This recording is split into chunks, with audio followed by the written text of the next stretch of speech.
Hi, everyone, and welcome, welcome, welcome. This is an opportunity to tell you about an amazing trip to Rwanda and how you can participate. But first, I'd like to start with a little story.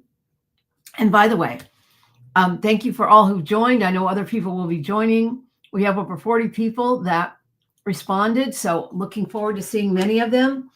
And if you have any questions, you can put them in chat. Now, LinkedIn does not participate in the chat feature.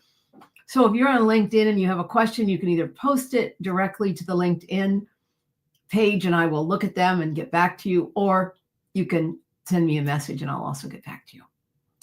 But I'd like to tell you a little bit about my experience with Rwanda and what started in 2005 when I went for the first time. On that first visit, I visited a child-headed household. Now, after the genocide against Tutsi in Rwanda, there were over 65,000 children who were left without parents and were raising each other. It's an amazing story. And this little family was one of them. And the mother of the group was only 14 years old at the time. And by the time I went in 2005, she had been with World Vision and they were supporting this family. And they had built this cement house you see behind them. Otherwise, they live in kind of a brick, a handmade brick situation. But this was a cement house with cement floors, windows, and they were so proud. And they invited us in to have a meal. Now, usually when you have a meal, everyone gets a plate, everyone sits down, but they didn't have any dishes. They had one platter and they had 7 forks in it. This meal changed my life. James, can you show that picture? The meal, and these are the actual pictures from the event, that meal began my awareness of what was possible. That through resilience, people can absolutely have their lives changed. James, I don't know where you are, but I'd love to have that picture of the meal. I love that picture. It was life-changing. And when I was on the radio, when I was on Kink Radio in Portland, Oregon, during my time in Rwanda, and one of the people said, "What about all the hungry in Oregon?" And I said, "Look, I didn't ask for a passion for Rwanda, but I have it. And so if you care about the hungry in Oregon, what are you doing about it? If you care about people, how will your passion be directed?" And for me, it was Rwanda. And that was the beginning of my journey to Rwanda, starting in 2005. I've been to Rwanda 12 times since. And my greatest joy is sharing this amazing place with travelers and letting them see what is possible. So here's a big question for you. Have you ever dreamed of a journey that will change the way you see the world? Today, we're going to show you why Rwanda is your next must-see destination and how this curated experience can change you forever. Now, as I mentioned, I started going to Rwanda in 2005. The first time I went with World Vision, and then I decided to start my own foundation. And we called it Itafari Foundation. And Itafari stood for brick. And this next picture is John Paul Samputu. He is a world-renowned musician who won the Kora Award in Africa, which is the equivalent to the African Grammy. He became a friend of mine when he came to Portland and performed, and he asked me to go to the United Nations and speak in 2006. Everywhere I went, I saw bricks. And this brick represented many things. It represented the weight of a malnourished child that could not be comforted. It was the burden that a woman carried down a path as she struggled to find a way to feed her family. And it was the color of the soil that a woman saw when she was being violated face down in the dirt. But this brick This Itafari also represents hope. And together, we helped rebuild the country of Rwanda, Itafari by Itafari by Itafari. In our work in Rwanda, we were transformed as we transformed others. We built a high school. We imported the jewelry in baskets from Rwanda. This is an example of some of the jewelry from Rwanda that you'll have the opportunity to purchase and support others. We had a goat program where we bought goats for child-headed households, and we helped them start their own lives. We also had a child sponsorship program, and we supported microfinance. We raised over $1.5 million through small donations, and it changed my life. We closed the foundation in 2016 because we reached our goals. And I don't believe that any foundation, you should work yourself out of business, which is exactly what we did. You can find more about our foundation at itafari.com. And I don't know if, Jane, you can put that as a chyron on the screen, itafari.com, and read about our transformative work. Many of you have been donors to the Itafari Foundation, and some of this might be for you to go find out what happened in Rwanda and the work we did. So as we explain this tour, I'd like to introduce you to two people who are going to be my co-leaders, Adaranki and Sarah. And I'd like to call Adaranki to the stage first. Adaranki, if you could join me. Hello. Hi, how are you? Greetings from Bermuda. Oh, Bermuda. And you said today is election day. People in Bermuda are going to the polls to vote for the government, for whoever they choose to be the next government of Bermuda. Wow. Well, you and I have known each other for a few years. And when we were in Cleveland together in October, we started talking about this trip. Mm-hmm. And you are a world traveler as well. So can you explain a little bit about why you're excited to go on this trip as a co-leader? Well, first of all, I want to thank you for the opportunity. I know that when we first met, you and I had many conversations about the work that you were doing in Rwanda. And it just made me curious. And I wanted to find a way to help with the work that you were doing. So when we got together, when we actually finally met in person in Cleveland this past October, you and I sat down and had quite a lengthy conversation. And we also walked around the campus of Case Western Reserve University. And we just kept talking and exploring how we could possibly work together for the next visit to Rwanda.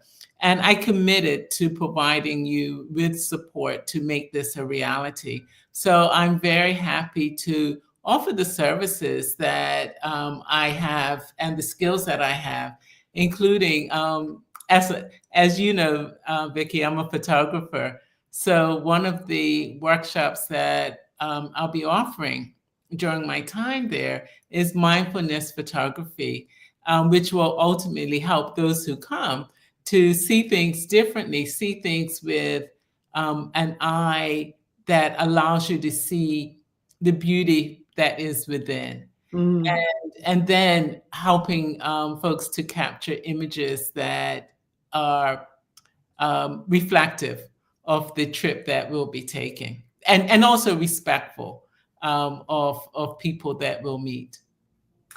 And you're a gifted facilitator, and we want to talk about some of the facilitation we're going to do, because there are parts of this journey that are not easy, but they are absolutely, if they're framed well, you can understand what is going on and overcome your own doubts and fears and worries. So you want to talk a little bit about your facilitation? Sure. One of the tools that I use for all the work, especially for my facilitation, is a process called appreciative inquiry. Appreciative inquiry looks at the strengths and successes of any human system, whether it's organizations, whether it's family units. And what I do is I bring appreciative inquiry to workshops and facilitations that I do. And I've done facilitations in different parts around the world, most of them in Bermuda. And so what Vicky and I will be doing is initially doing an onboarding, which will allow us to get to know each other before we actually leave wherever our homes are to make the journey to Rwanda. Then once we get to Rwanda, we'll have a series of workshops that will support us being together. And one that I think that will be particularly touching is after the visit to the Genocide Museum, we will work together to process that and debrief and examine what that looks like afterwards. And so that's just some of the work that we'll be doing and how we'll be able to help people connect to process, but also to develop authentic friendships while we're there together. Oh, great.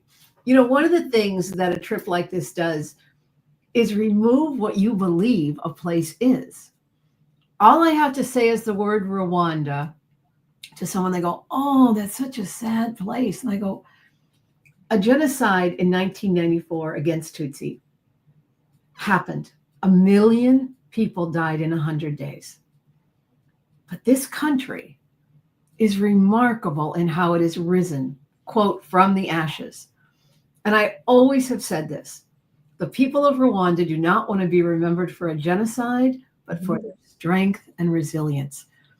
John, my husband, has gone with me 3 times. And one of the things he noticed was when we were out driving in the country, these little kids on the side of the road, running along the road, very poorly dressed, poor. And they had little jerry cans, which, the big water cans weigh about 75 pounds, but they have small ones. So those kids get the small ones. They were running along the road, laughing, playing with a wheel spoke and a stick. And John was so taken that we don't focus on what isn't working. They focus on what is. And their dreams and hopes are alive and strong. And we're going to talk about education and how this has transformed this small country. So thank you, Adarangi. Well, we're going to hear from you a little later on and talk more about the mindfulness and the role you play. So now I'd like to bring Sarah to the stage. Sarah? Oh, God, look at this technology working like bomb. And look at that background, a nice acacia tree. I love it. What is hanging on that tree, Sarah? I think those are birds' nests. Oh, so cool. Okay, that's new to me. So Sarah, why don't you tell everyone how we met and your experiences in Rwanda and Africa?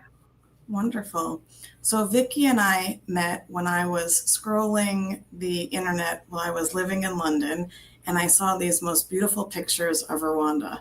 And at the bottom of it, it said, if you'd like more information, please contact the Edafari Foundation. So I said, okay, what do I have to lose? And so I messaged her and said, on your next trip, I have to go. And she replied back and said, that's wonderful, but I have no trips planned. And I said, well, but I need to go.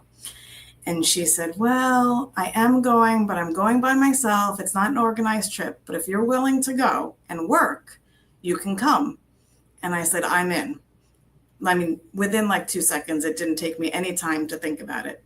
So having never met Vicky, minus over a few email exchanges, I got on a plane from London and flew down to Kigali and walked out of the airplane.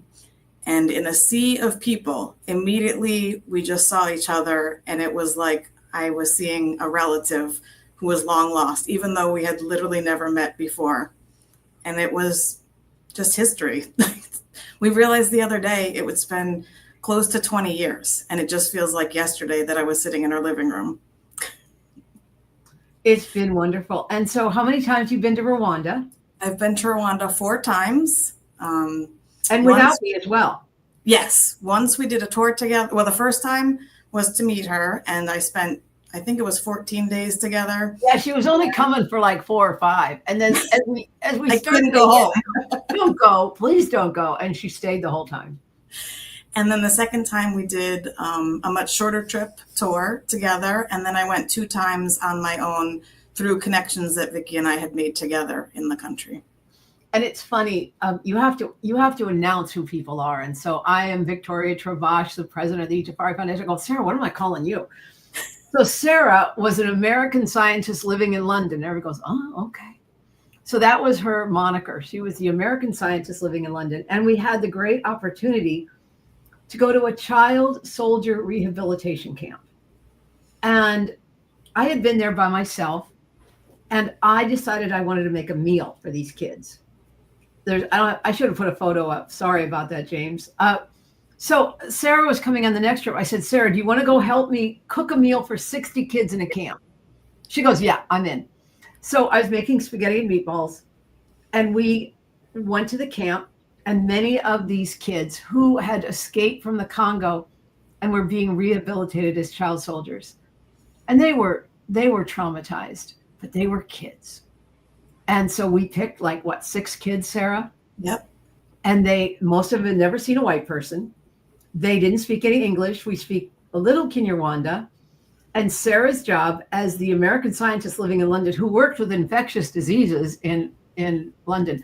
The fact that I remember all this is so amazing because I don't remember anything.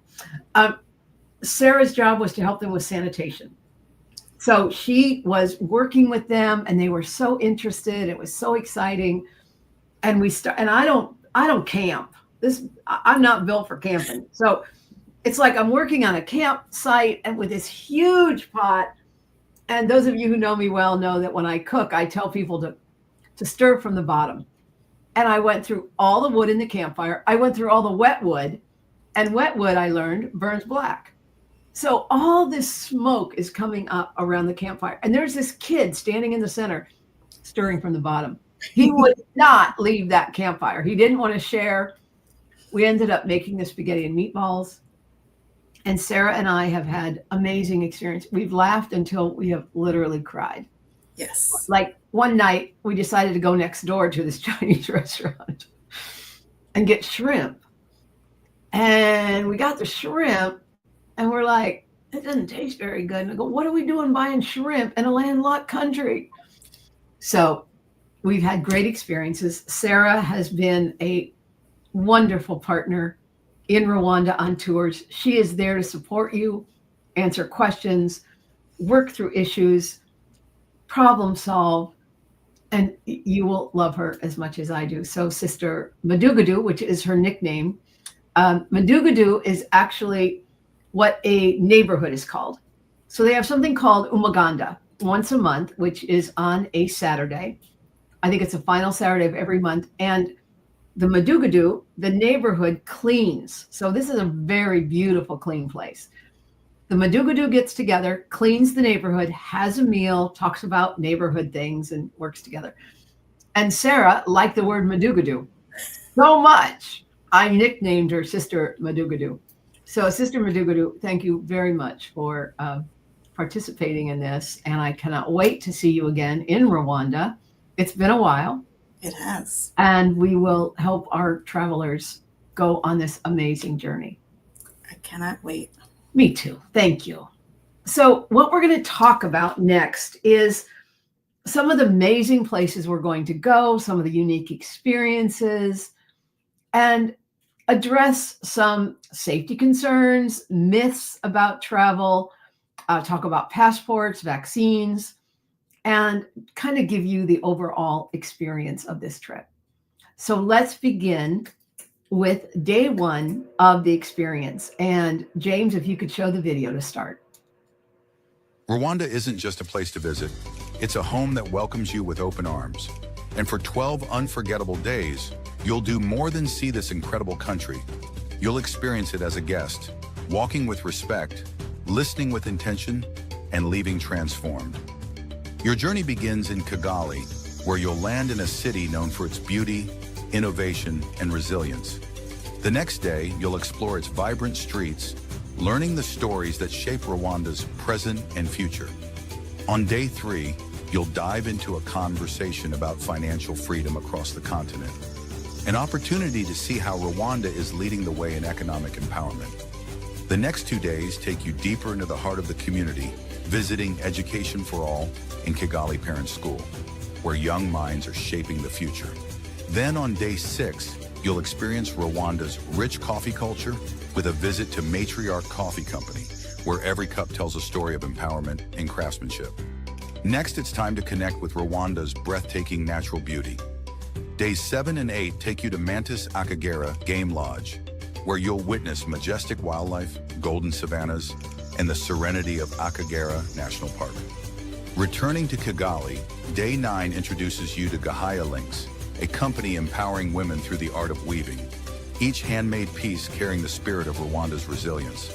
Then on Day 10, you'll immerse yourself in the music and culture of Rwanda, feeling the rhythm and soul of a nation that celebrates life through art. As your journey nears its end, Day 11 is a moment to reflect, to say farewell, not just to Rwanda, but to the people and experiences that have become a part of you. And on Day 12, you'll carry those memories home, not as a tourist, but as someone who walked gently, listened deeply, and truly experienced the heart of Rwanda.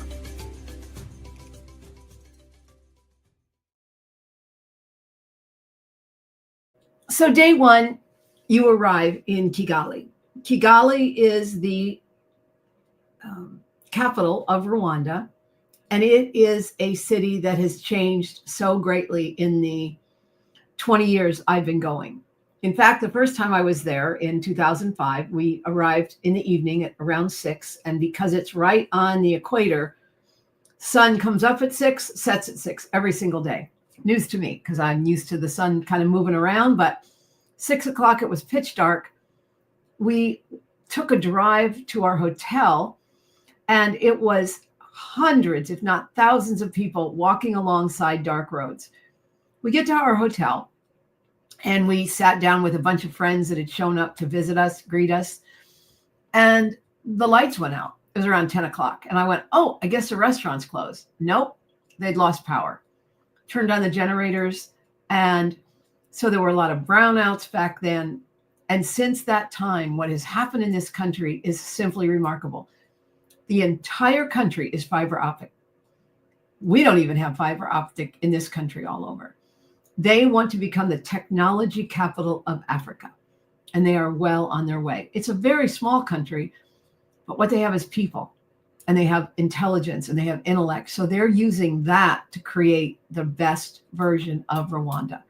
So you'll arrive the first day, you'll get settled in our hotel, which is a lovely hotel, 4-star hotel, which is safe, clean, centrally located, and gives us an opportunity to rest. And then on day 2, we're going to tour Kigali. And it's the city tour and the genocide memorial.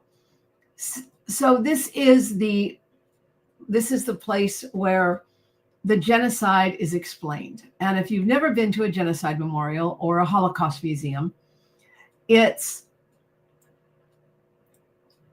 enlightening, and it's sad, and it's powerful. And what it can do is help you understand what happened in a country and how the people do not want to be defined. You actually go through all the genocides and Holocausts in history of the world, because Rwanda knows its history is like other histories. It's the same. So, and by the way, if that's not your jam, you get to sit that out. No one should feel like they have to do something that they cannot do. So we will do the city tour, which I would invite everyone on to get a good idea of the city, and then go ahead and invite you to go to the Genocide Memorial. One of the things that Aranki talked about was at the end of that day, and it's a bit of a sobering day, but it's also full of hope. Aranki and I will lead a facilitation on discussing it at whatever level you want. If you want to go into it, if you want to go journal in your room, if you want to keep it to yourself, it all is okay, because this is your journey. This is your introduction to a place you may never have been. So after that day, the next day is we're going to talk about financial freedom across the continent with Lucy. Now, Lucy Nashuti is a great friend of mine. Her mother actually was co-founder of Gahaya Links, which we'll see in a little bit. Lucy was educated at Harvard and came back to work on the continent to bring financial digital inclusion to the entire continent. Her mission, her goal is to bring financial freedom to 1.4 billion people in the world. That's all.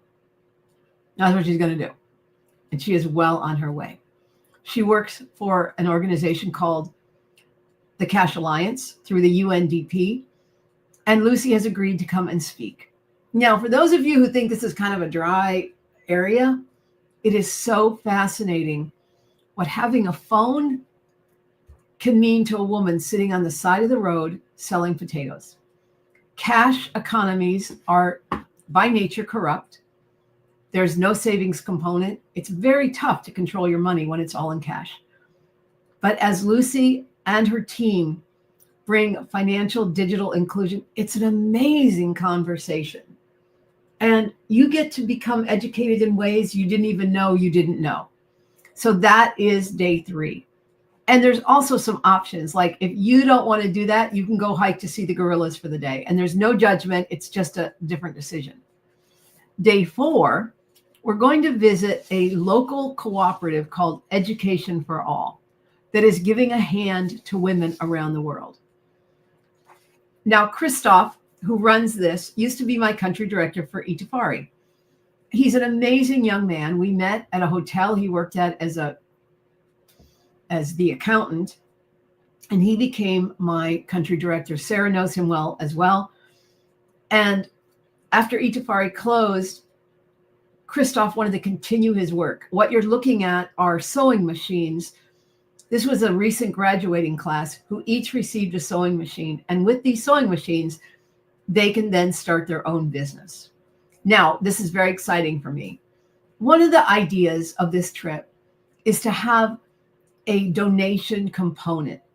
So we will, out of your fee that you're paying, which is all inclusive, I am designating a portion of this as a donation to Education for All, this cooperative. And we will be there as a group to give it to them. If you've never been in person when you've made a donation, you don't know what you're missing. You will get to meet the recipients. You will get to talk to Christoph. It is so joyful when you meet with people who you're changing their life. And a donation is not charity in our case. A donation is empowerment. So we will empower this group of people to do even more. Okay, so the next day is, now you can put any questions you want in the chat and or ask at the end. We're going to have a time for Q&A. Then the next day is we're going to talk about the power of education. And for those of you who know, we built the Kigali Parent Secondary School. This was from the primary school. So Kigali Parents Primary School is education that is 0 grade to 6, and then 7 to 12 is secondary. And Kigali Parents Primary School, which was started in a brothel in Kigali right after the genocide by 2 young teachers who came over from Uganda, has grown to the #1 school in Rwanda. And I met them through a person who lived in Portland, Eugene Butera, who was another co-founder of this school. So Eugene and the principal, Charles, came over from Uganda as young teachers and said, we have to start a school. They rented part of a brothel out. And they said, we will, if you'll give us room to start a school, we will educate your children of the women who were there. And then they soon grew and they built this amazing school that is the #1 school in Rwanda. Well, Itafari decided to partner with them, and we built that secondary school you just saw. One of the things we're going to do is visit that school. The children are in session. We'll go into the classrooms. Very funny story. On one trip, we were teaching. We were invited to come in and teach in the classroom. I said, oh, this will be fun. So I went into a 6th grade class with one of the young women that was on our tour. And here I am. I'm thinking, 6th graders, I'm going to teach them Hakuna Matata. That's what I'm going to do. Walked into the room, did all the greetings because I've been there many times. And one of the children raised their hand and said, Mama, why is your capital on the east coast of your country? And Danielle looked at me and she said, you take this one. So I quickly drew a map of the United States on the blackboard, put 3 ships coming into port, kind of made up some stuff to tell you the truth, but they were cool. These kids were so intelligent. One of the children said, Mama, are all your children taught by computers? So while we get to undo some of the myths we have about Africa, they get to undo some of the myths about us. And we will encourage, we can even talk as we meet prior to the trip. We'll talk about, do you want to go to class? Do you want to teach? We had teachers on the last trip and they actually brought supplies and they taught the kids. So a wonderful opportunity. We're also going to meet with the Minister of Education, Joseph Nsenyamana, who reports to the president of the country. He's a good friend of mine, lived in Portland, Oregon. And we're going to talk about how education has changed Rwanda. Many years ago, they said they mandated education through 6th grade, and then they did 9th grade, and now they have 12th grade. So they know that education is the key to ending poverty. And many of the kids at Kigali Parent School that I met remember me, remember John. John came on one trip, and there were hundreds and hundreds of kids that were there, and we gathered them all outside, and John told them he was building an airplane, which he was at the time. Years later, we met some of these kids in Portland, Oregon, who'd come because Portland is a hub for some diaspora. And they said, Mama, did Papa John ever build his airplane? So they were excited. And now Rwanda has a program that they are building airplanes and teaching kids how to engage in the world well beyond the borders of Rwanda. So Joseph will talk to us about how education changes lives. And we may have some university students come and talk to us. So it's a great time to listen to the people of the students of Rwanda and engage with them. This is not, I want to be more than a tourist. I want to bring home more than souvenirs. I want you to meet people that could change your life and change the way you see the world. So that is day 5. Day 6, we're going to the Matriarch Coffee Company. The Matriarch Coffee Company is located out in the landscape. So you'll get a chance. We'll be taking transportation out into the country, the beautiful country of Rwanda, the land of 1,000 hills, where it is said that it is so beautiful in Rwanda that during the day, God goes to work in the world. At night, he comes home to sleep in the hills of Rwanda. So we will travel to the Matriarch Coffee Company, where we will meet people who work in the coffee fields. We'll look at how it's processed. We'll do coffee tastings. And this is a female-owned coffee company, and it is sustainable. And so this is a great opportunity to see how, even though the country is small and landlocked, they are all about sustainability and making sure that what they create matters. If you've never had any Rwandan coffee, you'll have plenty of chances to go to amazing coffee shops in Rwanda that put good old Starbucks to shame and enjoy the local treats with your coffee. Coffee shops are a big deal in Rwanda, and you'll be able to enjoy this and love what you're seeing. Then we go to the Akagera Game Park. So this is an opportunity to go see the wildlife of Rwanda. And we're staying at the Mantis Lodge, and it's a beautiful place in the middle of the country, right near Akagera Game Park. And your price of your tickets includes all passes into the parks, etc. And we'll be traveling in vehicles like this, and you drive through the park for 6, 7, 8 hours and get to see the animals up close. Now, I got a thing for giraffes, if you know me. You know what? A giraffe, not in a cage, not in a zoo, is so much bigger. And you get to walk, you get to get out, and it's very, very safe. They don't let you go anywhere where it's not safe. And as you're walking through the grass towards this giraffe, and giraffes watch you, watch them, watch you, you get the feeling of their enormity and their beauty. And you see lots of other animals. You see hippos and elephants and lions, not tigers. Oh my, I'm not doing that. I'm not doing that. You see lions, and you see all kinds of wildlife. You see monkeys. You see animals slowly going across the road, just ignoring you. And we are there for them. Guess who's in the cage? We are. Frankly, the first time I went to a safari park, I literally did not believe all the animals that migrate. You know, you see animals in zoos and they're walking back and forth. It's because they're used to keeping moving and they can't. So it kind of turned me off for zoos, except for grandkids. I will go with my grandkids. But other than that, zoos break my heart. But in this situation, we are in the cab, we are controlled, and they get to roam free.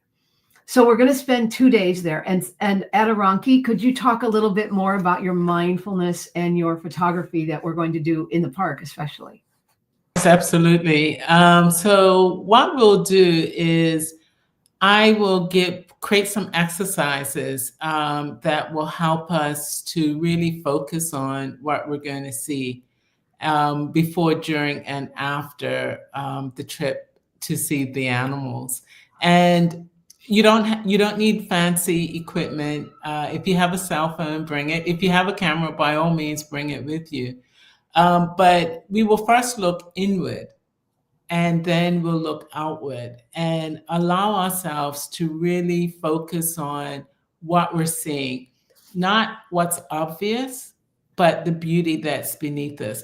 Of course, we'll take pictures of the animals appropriately, but we'll also be mindful of what we're looking at and how we're able to capture images. And I'll provide support to make sure that each of you do get the amazing images that you want to be able to share on social media with family and friends during the trip and once you return home. So it's going to be a holistic approach to photography. And I'll be able to share with you how I capture images and make sure that that you get the kind of images that you want. Thank you, Aderonki. So you're going to help me. You know, I come back, I have thousands of pictures of Rwanda, and thousands of them are bad. And when we were putting together some photos for this, James is saying, you know, that's not great. But it's like, it's the best I got, my friend. So I want to learn from you and take this knowledge and take it beyond Rwanda, correct? And use it worldwide, wherever. Yes, absolutely. So we're spending 2 days there. Now I'm slowing this trip down a little bit because, you know, I go hard and I don't want to overdo it. Someone has just joined this call, Norman Paul Desire, who is a man I met on my first trip. I was in Rwanda and I was at a cooperative and I looked across the street and I needed some coins or something. And on the steps stood this man who smiled at me so brightly and so beautifully. And we connected. And he said his wife worked at World Vision where I was, and we became friends. So Norman, I love seeing you here. Thank you for joining this call today. I don't know that I think you're in Rwanda, so hopefully I'll be able to see you in Rwanda when I'm there, and your wonderful family, because you were just married 20 years ago and now you've got kids and you know you're moving along. So really, really wonderful to see you on this call, as well as everyone else. So we're spending 2 days there. There's a spa. You can enjoy this beautiful scenery. If there's a second day, you want to go and look at more animals, you can. So that's available. Then on day 10, we're going to talk about the music and culture of Rwanda. To go to a place like Rwanda and not see the dancing and not hear the music. My friend Jean-Paul Samputu was in that original video holding the brick. Jean-Paul will be in Rwanda. Jean-Paul not only sings and is a beautiful artist. If you want to look him up, John Paul Samputu, he talks about reconciliation. He is one of the dearest people in the world to me. He's funny and he's warm and he's powerful. So I'm hoping John Paul will join us and come and sing for us, and quite an entertaining guy. There's also cultural events we can go to. I'm looking into those. And by the way, this whole trip, we're going to let the company and the country inform us. Where should we be? What should we be doing? If we change things, we'll change things with your permission, of course. But our idea is to create a curated experience that each day you get excited about. And speaking of that, each day we put information under your door about the agenda for the day, some key Kinyarwanda phrases. To go to Rwanda and not know how to say maraho, amakuru, is a wrong thing to do. It's like going to France and not walking into a shop and saying bonjour. If you don't say bonjour, you are in trouble. Well, in Rwanda, one of the things we'll do, and I've got a big packet of information for you, is teach you some very simple Kinyarwanda phrases. Now, they may laugh out loud, but it is with delight. They are so excited. When I went to Rwanda the first time, I did learn. I took some Kinyarwanda lessons and went to church and that morning with Rita, my friend who asked me to go in the first place. And we're in this very poor church, and I'm with two other people, and they say, my name is Tim, da-da-da, my name is Jeff, da-da-da. And they're all looking at us, right?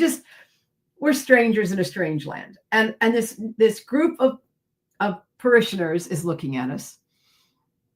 And I stood there and I went, Maraho, Amakuru. The place went wild. They cheered, they laughed. And Jeff actually looked at me and said, show off. I said, no, I'm not showing off. I'm showing up. So I want to help you show up in a place that all they want is to be seen and heard, like all we want to do is be seen and be heard. So then on day 11, it's our final day in Rwanda, and you'll have a chance to go around the city. We'll go to shops. You can buy things. And you know what? I didn't talk about Gahaya Links. So James, go back a little bit to Gahaya Links, would you please? That's on day 9. Thank you. So Gahaya Links is a cooperative, and they make beautiful baskets and jewelry. It started by Janet and Joy. Janet is Lucy's mother, who's going to talk about financial inclusion. And they started with 6 women under a tree. There's now over 4,000 women that create these beautiful items. I have some of the baskets here with me. And the Itafari Foundation, we sold thousands of these. And you'll have the chance to buy these and bring them home, or the jewelry, or the necklaces, or handmade goods. They make wonderful gifts. You know, it's very funny. This happened 100 times. Someone would buy a basket at one of our events. They'd look at it and they'd hold it to their chest. There is something about the energy of the women. What the women of Rwanda say is they are weaving a lasting peace for their country. And that's what they will do. Okay, James, sorry about that. I just noticed I missed Gahaya Links. I was looking at my baskets going, why didn't I talk about these? Okay, so on that final day, when we go through the city, we'll have a final farewell dinner. We'll bring in some of the people that we met, and we'll have a celebration. And then on day 12, you travel home to Kigali, from Kigali home. Now, there are optional trips, and one is a gorilla trek. The gorilla trek is not included in my base cost. And Sarah I've hiked to see the gorillas, as well as Sarah. And I would like Sarah to talk a little bit about what that experience was like for you, Sarah. Thank you. So you start out the day at the base of the mountain, and you must hike up this mountain. So if you're thinking about doing this, I recommend that you start practicing walking up mountains, because I thought, oh, I walk every day, I'll be fine. It is a fantastic trek, but it does take some endurance. But to be standing literally an arm's length away from a massive silverback gorilla who's sitting there calmly, literally still gives me chills to this day, right now, thinking about it. And just to stand there quietly in their environment, you know, you're the stranger in their location, and to just sort of watch them moving around and interacting with their children. And it's just, I mean, there are no words. There's nothing like this. It's not like going to the Bronx Zoo or the whatever the name of the zoo in Portland is, and seeing an animal behind a glass enclosure. I mean, this is literally, if I fell over, I would be with my head in this gorilla's lap. There's a visual for you. And then they tear your head off. No, that's not true. So there's different levels. So when Julie and I, who is on this call, went to hike to see the gorillas, you know, I had the bad back and I was worried, and you can pick the group you want to work with. There is the ultra fit group, there is the medium group, and there's the I hope I can make it up the hill group. And Julie and I said, we want to be in that group. And so these trackers run up the mountain during the day, early morning. They find your family, they come back down, then they take you back up. They're in good shape. So Julie and I were in the slow but go group, and you get a stick to hike, and you get someone to help you. So you're actually assigned, if you want one, someone who can help you over rocks. And so Julie and I started, and they said, and there's this thing called the stinging nettles. And it's like, oh, watch the stinging nettles. It's like, oh my God, we don't want to hit the stinging nettles. But you go up first, you go up the mountain a little bit, then you go through the bamboo, then you go through the stinging nettles, and you keep going. And sometimes it's 4 or 5 hours to hike for 1 hour to visit. That's all you get. Julie and I were on this trip, and the trackers, you know, tell us what to hear. We're going to hear, that's my gorilla noise. And we're like in the bamboo, and we hear the noise. And it's like, why is the tracker making that? The tracker came back and he said, I cannot believe this. The gorilla family is here. So Sarah, while you got a thigh workout, we had 15 minutes. Oh my goodness. Oh, so I had the full 5-hour endeavor. Oh, and I tell you, it was so worth it. The sore legs the next day, I would do it again in a millisecond. Yeah. And and you have to buy a pass, and they're not cheap anymore. That used to be $100 to go up the mountain. And it was even less for locals. And then it went to $500, and then it went to $750. It's now $1,500 just for the ticket. And those have to be purchased well in advance, because you can't just show up and go, I think I want to go see the gorillas tomorrow. There's no passes available. They use ecotourism. They're trying to protect the gorilla families. You stay away from the gorillas. The tracker makes sure you're safe. And they don't want to do anything to hurt these gorillas. So they make sure you keep, and the gorilla families know the trackers. So silverback story. So I'm looking at the silverback. You're not supposed to look him in the eye, but you know me, I'm just looking at him. He gets up and he starts walking right at me. And I'm like, well, that's interesting, because I don't know, you know, I got bigger things. I don't panic. So he's walking right at me, and there's a tracker standing next to me. And he's probably 20 feet from me at this point, and he's making a beeline for me. I'm thinking, oh, he's going to pick me up, take me into the woods, and throw me back because I talk too much. That's what's going to happen. But anyway, I'm just watching. I'm not like panicked. The tracker sticks right in front of me, and that gorilla did a 90-degree turn. It's like nothing to see here. So they're very, very intelligent. Someone just told me when they went to see the gorillas, they were told to look at their hands.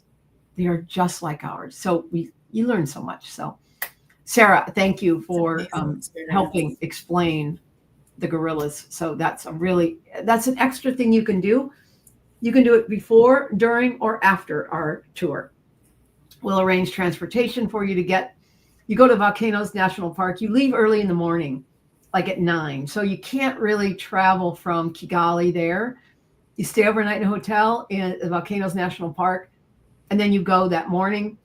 And like Julie and I, and they give you a box lunch. We couldn't even eat our lunches. We gave them to our we gave them to our guides. It's like, you want my lunch? Because we're done. We were back at the we were back by 11 from a 9 o'clock deal. So, you know, it was very sweet. So hope for the best and plan for the worst. That's what I say. All right. So we'll have local guides and experts there to help us. This is nothing we're going to do on our own. While I have had the blessing of being there so many times, I am not a local. So we want to make sure that we have the best people in place to help us. The 3 languages spoken in Rwanda are English, Kinyarwanda, and French. So if you're a Francophile, you should do well in the city. Many of the people out in the villages do not speak French, and they speak mostly Kinyarwanda, but we will have a translator so we'll not get lost in that mix. So now I'd like to show you a little video and then talk to you about the cost and what this could be for you. Rwanda isn't just a destination, it's a feeling, a rhythm, a story waiting to be shared. This is a country that welcomes you not as a tourist, but as a guest, as a friend, as someone invited into a home filled with warmth, resilience, and endless beauty. From the moment you arrive in Kigali, you'll feel it, the quiet hum of a city that moves with purpose. Its streets lined with art, music, and the energy of a people deeply connected to their past and their future. Take the time to listen, to engage, to understand the heartbeat of Rwanda through its history, its innovation, and most of all, its people. Step into the lush green hills and meet the farmers whose hands have cultivated some of the world's finest coffee. Walk through bustling markets where every woven basket and handmade fabric carries the story of a Rwandan artisan. And then there's the land itself, rolling hills that stretch endlessly, lakes that shimmer under the African sun, and the majestic Volcanoes National Park, where the gentle gaze of a mountain gorilla reminds you just how connected we all are. But the true essence of Rwanda isn't just in the sights, it's in the conversation shared over a warm meal, the laughter of children in the school courtyard, the rhythm of drums that echo through the evening air. It's in the way strangers become friends and how, even after you leave, a part of Rwanda stays with you. So come, engage with the people, experience the culture, embrace the spirit of Rwanda. Walk with an open heart, and you'll find that Rwanda doesn't just change the way you travel, it changes you. Thank you, James. These videos were done for me by a man named Travanti Wilson. I think he's really captured the heart of this trip, and I wanted to show you these short videos to remind you of what is possible. So I want to remind you, this isn't just a vacation. It's a vacation, but it's a journey that will change the way you see the world. After meeting the women of Rwanda, I realized there is nothing I can't do. Nothing. They have changed my life forever. And the friendships I've formed, the people I've met, even the people here like Sarah, have helped me understand that when we reach out to others, we grow. And I am forever thankful for this country. I want to talk about now the price of the trip. So there are limited spots. We're not taking a huge gang. Up to 20 is all we're taking. So it's limited. And for those of you who are here today who are interested, I've got 2 discounts. One is $1,000 off this trip if you pay for it if you make the deposit by 12/28. Now, the other discount is for you on this call only, $150 additional discount. So it's $1,150. For those of you who've already signed up, thank you. I will make sure that I refund that $150 because that's something I just thought of and I wanted to add it to this today. But if you choose to make a deposit, that's all you have to do. Now, who wants to put money down and then lose it? Not me. So here's my generous idea. This trip is fully refundable to August 15th. Now, if you don't want to book it until after 2/28, February 28th, go ahead. But I promise you that $1,000 is not going to be available as a discount. August 15th is the cutoff to get your deposit get it all refunded, less any credit card processing fees. And then the full payment is due by August 30th. This is really important for you to, if you want to go on this, we have to get your travel. It does not include airfare. And I've got a couple of options for you. I don't know if Jason Hendrick is on the call. Jason, if you are, and you can say hello in chat. There's quite a few people on this call, but I don't know if Jason's one of them.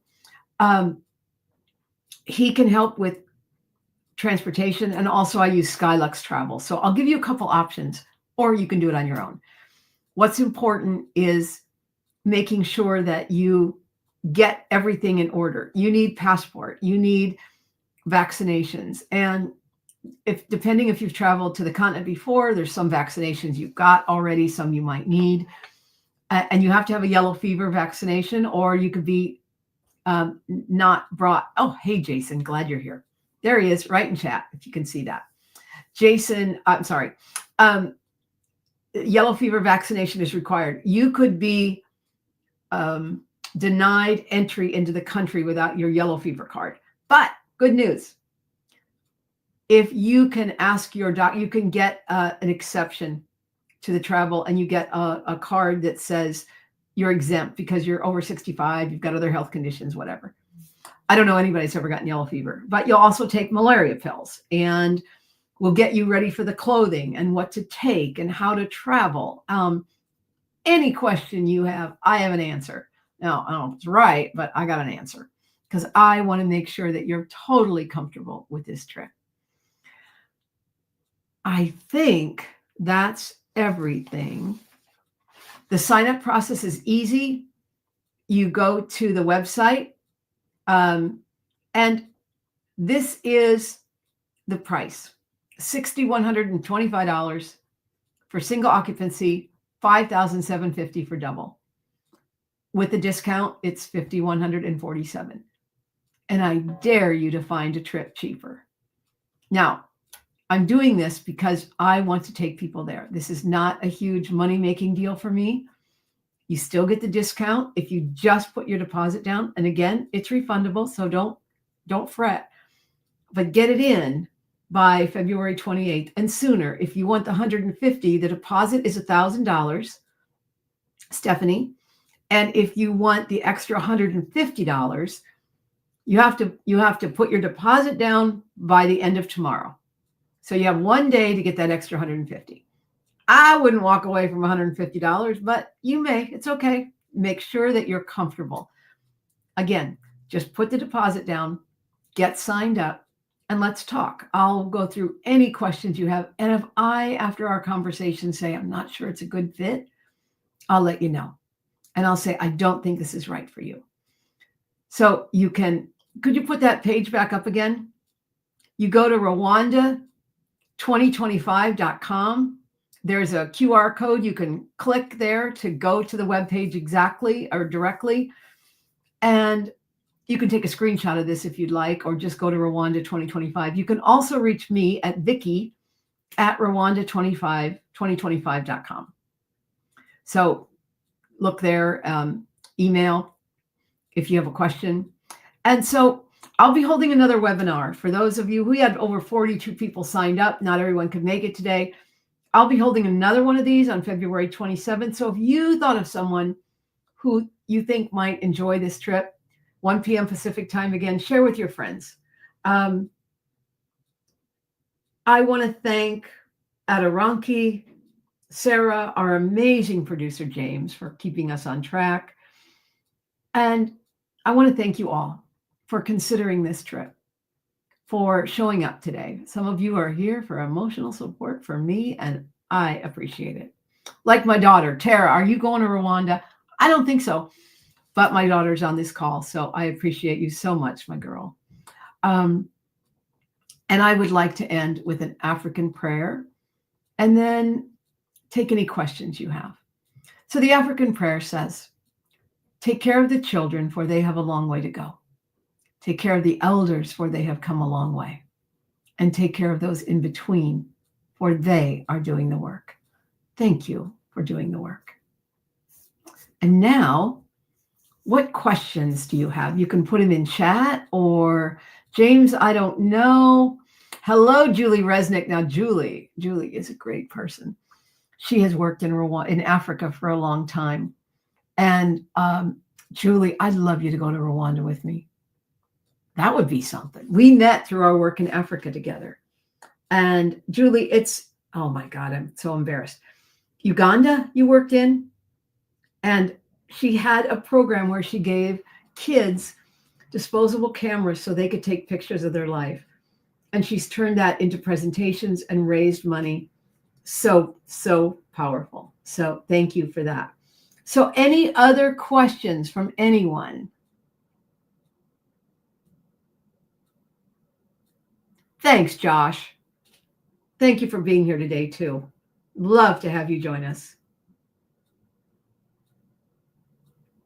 Thanks, Joe. Happy to present this. I am so passionate about it. And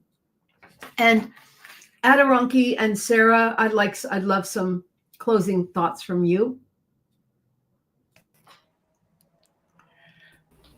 Do you want to go first, Sarah, or should I? Sure, I'll go first. I just wanted to say to everybody that we really hope that you will consider this seriously. It is a life-changing trip. I could not have imagined, and I still, during this call, watching some of those videos, I have chills having, remembrance of things that I'd sort of forgotten so many years ago, I guess 20 years ago, starting on my first trip. So I highly encourage you all. And if you have any questions, reach out to any of the three of us. We would love to answer your questions. And again, if we can't get the answers, we can connect you with the right person. And thank you, Sarah. I would just like to add, this is a great opportunity to see a country that has developed and grown in the last 20 years, and to really get a taste for the authenticity, and to be able to do it in with ladies and gentlemen who really know the country and really understand the culture, and help us to be immersed in a space in a very warm and authentic way. And so I am looking forward to meeting you. I'm looking forward to being a part of this trip. And I'm really looking forward to helping to make this a trip of a lifetime. So thank you for your consideration. And I look forward to seeing you in Kigali. Oh, thank you very much. And I just noticed John Melissa joined the call late, I think. I don't know, John, I don't know how long you've been here, but John and I met in Rwanda. And when I went to look at John's program in Butare, I met with 7 women, and one asked for a goat. And I gave her a goat. And that started our goat program, where we bought thousands of goats for people. So these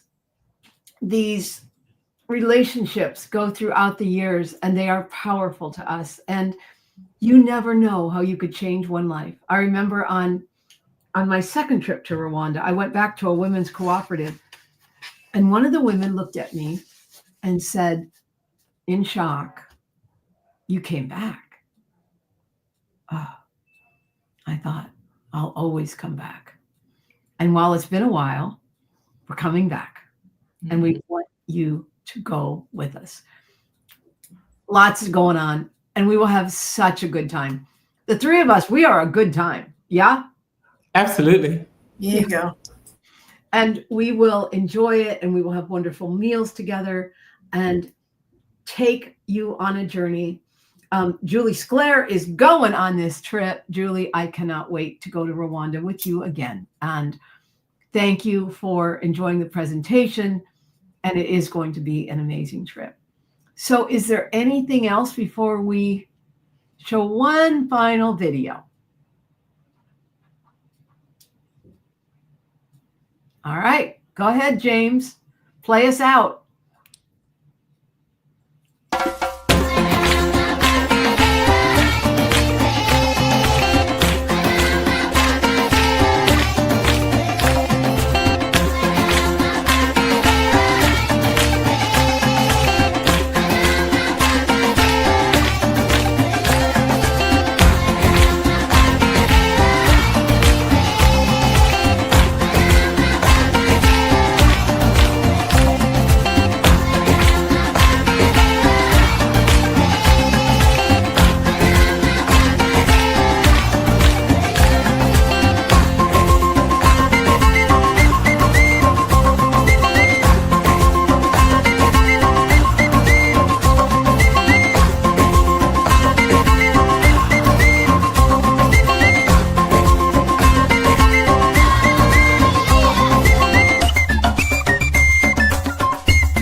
Bye, everyone.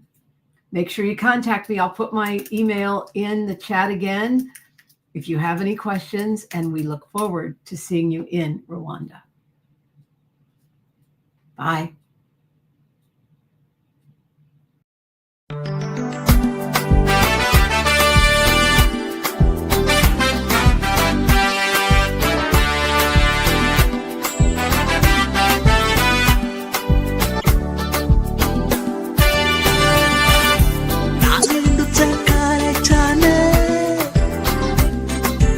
naje kutaramira ngo twishime tubyine ucinya akadiho ubuzima bukomeze yoni muze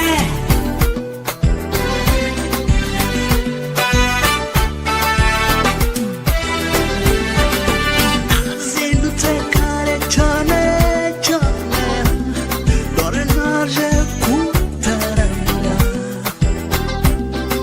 twishime tubyine ucinya akadiho ubuzima bukomeze yoni muze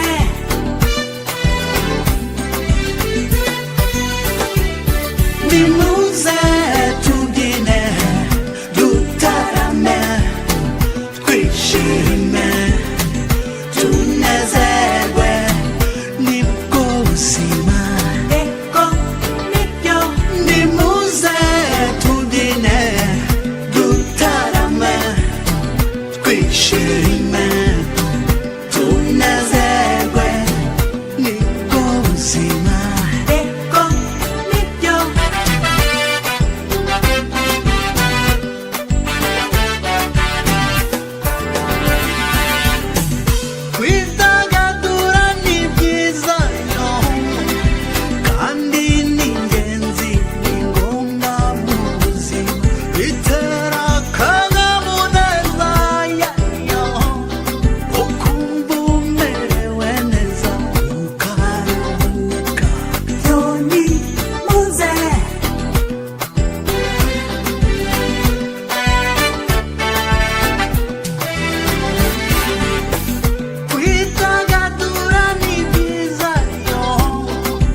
twishime tunezerwe nibwo buzima eko nibyo nimuze tubyine dutarame twishime